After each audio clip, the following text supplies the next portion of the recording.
To let me tell you jodalawa, ni mbele ka nyalo chopo kamoro ma iwacho ne awayo jogore gi lak. Jogi be mana ji.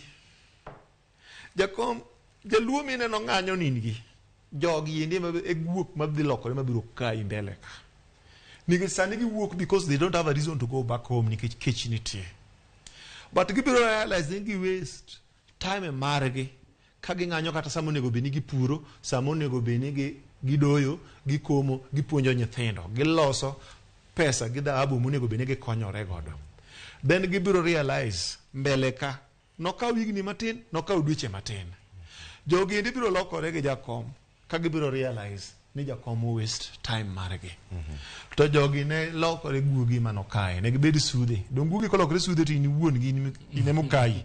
Jogi ne okaye chieng' moro. One, reason so omiyo jogi luo biro lokore kode. Joluo dhi bedo isolated mbele ka gibiro realize that they can't pay rent in Nairobi. Joluo adi manigi rent, manigi udi Nairobi ka. Madari, 70% of inhabitants mag Madari, Ruaraka, Madari, Kibera, and most of Embakasi called Eastlands. Residents gin joluo. Kunde ma wane gi mbigi. But joluo adi manigi properties, manigi udi ka. Mwacho ni ong'anyo to dak e ode rent ok ochula.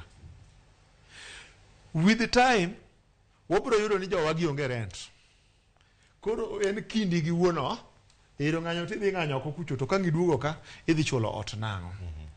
Magi ripple effect mag ng'anyo. Then gini dhi bedo lwenye kindi jaluo gokuyo. Mano step number 1. Aya jowa sani yudo ka ji, ineno ka jowa nong'ado ndege moko wa dala gi mtoka ka giriembo ka gibiro Nairobi. Jogi dwa pushwa magini nere jaluo ema ketho mwandu jo Kenya, jaluo ema ketho mwandu